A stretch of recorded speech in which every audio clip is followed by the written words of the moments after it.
बहुत तरीके हैं विरोध करने के।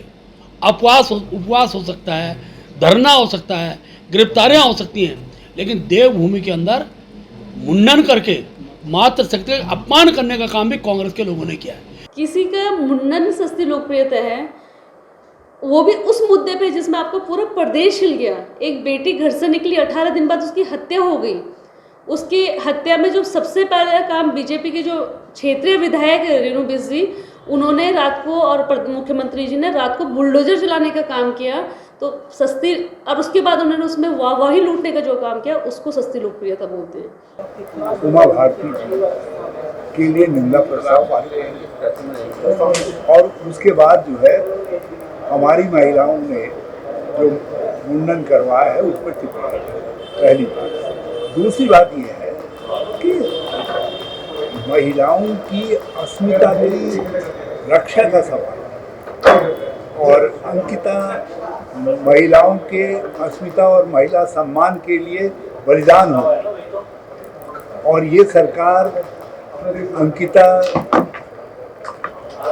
हत्या की जो है न्यायिक हत्या करना चाह रही है। न्यायिक प्रक्रिया के माध्यम से दोषियों को जो है बरी कर देना चाह रही है। पहले साक्ष्य नष्ट किए, बुलडोजर आदि चला के आग लगा करके, और अब जो है किसी प्रकार से कुछ ऐसा किया जा रहा है ताकि ये चहेते इनके बरी हो सके। और फिर अंकिता ने स्वयं कहा है एक बात, अंकिता ने एक बात को कहा है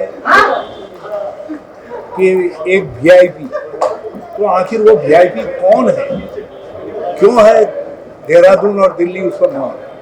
तो इसलिए मैं महिला कांग्रेस को और कांग्रेस को बधाई देता हूं कि कल इन्होंने जो है, जिस समय सारा देश महिला अधिकारिता की बात कर रहा है, तो उन्होंने महिला सम्मान पर जो उत्तराखंड में हमला हुआ है उसके खिलाफ मुख्यमंत्री के घर पर हल्ला बोल दिया। नमस्कार, मैं हूं साक्षी मंगाई। ये सवाल देवभूमि की जनता के लिए है।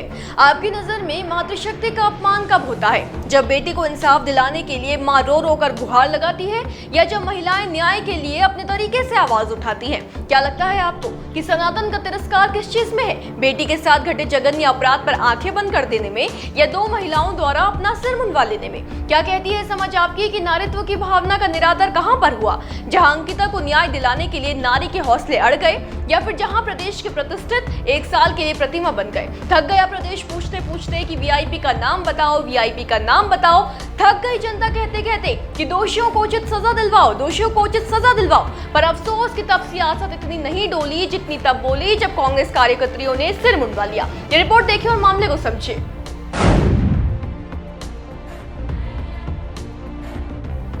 अंकिता हम शर्मिंदा है, तेरे कातिल जिंदा है। बीते रोज कुछ इस तरीके के नारे राजधानी देहरादून में गूंज रहे थे। ये दहाड़ बता रही थी कि उत्तराखंड कांग्रेस ने राज्य सरकार के खिलाफ खुली जंग छेड़ ली है। कांग्रेसियों का बड़ी तादाद में सीएम आवास कूच करना और कांग्रेस पार्टी की महिला प्रदेश अध्यक्ष ज्योति रौतेला और कांग्रेस कार्यकर्ता शिवानी थपलियाल का सिर मुंडवा लेना विपक्ष के विरोध का ही एक हिस्सा था। हालांकि हैरानी इस बात की है कि कांग्रेस की महिला कार्यकर्ताओं ने यह बड़ा कदम उठाया तो था अंकिता के न्याय की आवाज उठाने के लिए, उस वीआईपी का नाम जानने के लिए जिसे एक्स्ट्रा सर्विस देने से इनकार करने पर अंकिता को मार दिया गया, ये पूछने के लिए कि सरकार की नाक के नीचे साक्ष्य मिटाने के लिए आगजनी कैसे हो गई, रिजॉर्ट में बुलडोजर कैसे चल गया। पर कांग्रेस के सारे मुद्दे दब गए भाजपा के इस आरोप के साथ कि कांग्रेस कार्यकर्ताओं का सिर मुंडवाना सस्ती लोकप्रियता जुटाने का एक जरिया था। कांग्रेस ने मातृशक्ति, नारीत्व, भारतीय संस्कृति और सनातन का अपमान किया है।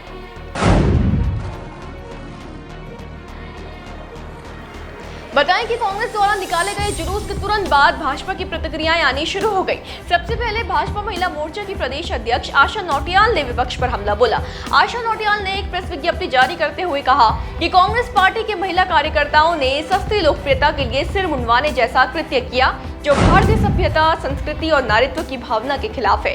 आशा नौटियाल का कहना है कि अंकिता भंडारी जैसे संवेदनशील प्रकरण में कांग्रेस पार्टी की महिला कार्यकर्ताओं ने उत्तराखंड की छवि को धूमिल करने का कुचक्र किया है। कहा कि आखिर कांग्रेस पार्टी उन राज्यों में इस तरह का नाटक क्यों नहीं करती है जहां पर उनकी सरकारें हैं। आशा नौटियाल की इस तीखी टिप्पणी पर जरा ज्योति रौतेला का पलटवार सुनिए। अगर ये सस्ती लोकप्रियता है तो आप सबसे पहले अपने घर की एक महिला का मुंडन करा के देखिए और आपको पता चलेगा कि एक महिला के लिए ये कितना क्या कदम है, उसको क्या क्या चीज़ें अपने घर से, परिवार से इन लॉज से, हस्बैंड से किस तरीके की चीज़ें उसको पर किस चीज़ फेस करनी पड़ेंगी वो नहीं समझ पाएंगे। दूसरी बात मुझे ये लगता है कि अगर बीजेपी के लिए किसी का मुंडन सस्ती लोकप्रियता है, वो भी उस मुद्दे पे जिसमें आपका पूरा प्रदेश हिल गया। एक बेटी घर से निकली, 18 दिन बाद उसकी हत्या हो गई। उसकी हत्या में जो सबसे पहला काम बीजेपी के जो क्षेत्रीय विधायक रेणु बिष्ट जी, उन्होंने रात को, और मुख्यमंत्री जी ने रात को बुलडोजर चलाने का काम किया। तो सस्ती, और उसके बाद उन्होंने उसमें वाहवाही लूटने का जो काम किया, उसको सस्ती लोकप्रियता बोलते हैं। क्यों? जहाँ पे क्राइम होता है, क्या सबसे पहले वहाँ पे सबूत बिठाए जाते हैं? सबसे पहले वहाँ पे बुलडोजर चलाया जाता है? उस दिन रात को 1 बजे रेणु बिष्ट वहाँ पे क्या कर रही थी?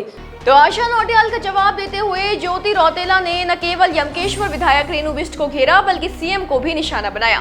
गौर कीजिए कि सिर्फ भाजपा महिला मोर्चा की प्रदेश अध्यक्ष आशा नौटियाल ही नहीं, बल्कि भाजपा प्रदेश अध्यक्ष महेंद्र भट्ट का भी कल के हंगामे को लेकर कुछ ऐसा ही मानना है। महेंद्र भट्ट को भी लगता है कि महिलाओं का सिर मुंडवाकर कांग्रेस ने सनातन की संस्कृति का अपमान किया है। जरा महेंद्र भट्ट को सुनिए। और कल तो अभी तो केवल शब्दों में कहा जाता था कि कांग्रेस हमारी संस्कृति का अपमान करती है, लेकिन कल मातृशक्ति के बाल मुंडवा कर, मैं नहीं मानता कोई बहन स्वतः अपनी मर्जी से बाल मुंडवा रही हो। बाल मुंडवा कर हमारे उत्तराखंड की उस सनातनी संस्कृति को अपमानित के बहुत तरीके हैं विरोध करने के। उपवास हो सकता है, धरना हो सकता है, गिरफ्तारियां हो सकती हैं, लेकिन देवभूमि के अंदर मुंडन करके मातृशक्ति का अपमान करने का काम भी कांग्रेस के लोगों ने किया है, जिन्होंने उनको राय दी, जिन्होंने उनको प्रेशर दिया। तो उत्तराखंड भाजपा के प्रदेश अध्यक्ष मानने को भी राजी नहीं है कि महिला कार्यकर्ताओं ने मुंडन अपनी मर्जी से करवाया है। भट्ट का मानना है कि कोई महिला स्वेच्छा से ऐसा नहीं करेगी। ये कांग्रेस के वो लोग हैं जिन्होंने महिलाओं को मुंडन करवाने के लिए बाध्य किया होगा। महेंद्र भट्ट के आरोप पर हरीश रावत क्या बोले, अब वो सुनिए। उमा भारती जी के लिए निंदा प्रस्ताव पारित और उसके बाद जो है हमारी महिलाओं ने जो मुंडन करवाया है उस पर टिप्पणी।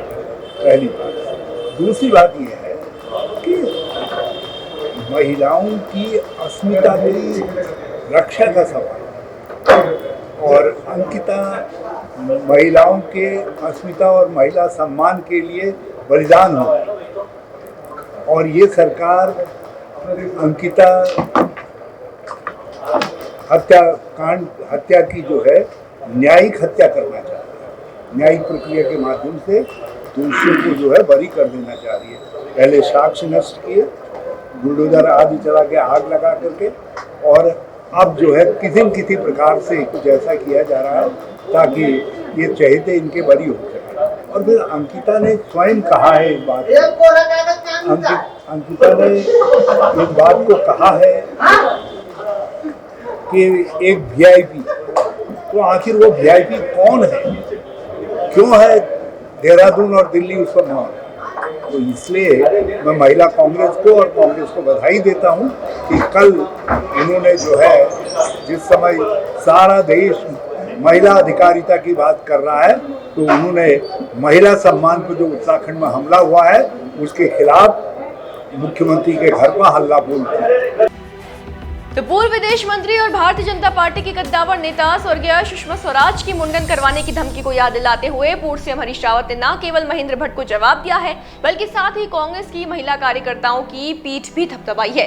देखिए, एक बात साफ है कि अंकिता हत्याकांड में सियासत का प्रवेश हो चुका है। हालांकि क्योंकि मकसद उस हर एक अपराधी को कानून के कटघरे में घसीटना है जिसने पहाड़ की बेटी की ओर आंख उठाने की जरूरत भी की, तो फिर जरिया अगर उचित ढंग से किया गया विरोध है तो उस पर उंगली उठाना शायद औचित्यपूर्ण नहीं माना जाएगा। आप इस बारे में क्या सोचते हैं, जानने की उत्सुकता रहेगी। प्रदेश की जनता मत साझा करेगी इस उम्मीद के साथ आज विदा लेते हैं, फिर हाजिर होंगे। बने रहे देवभूमि इनसाइडर के साथ। डाउनलोड करें देवभूमि इनसाइडर।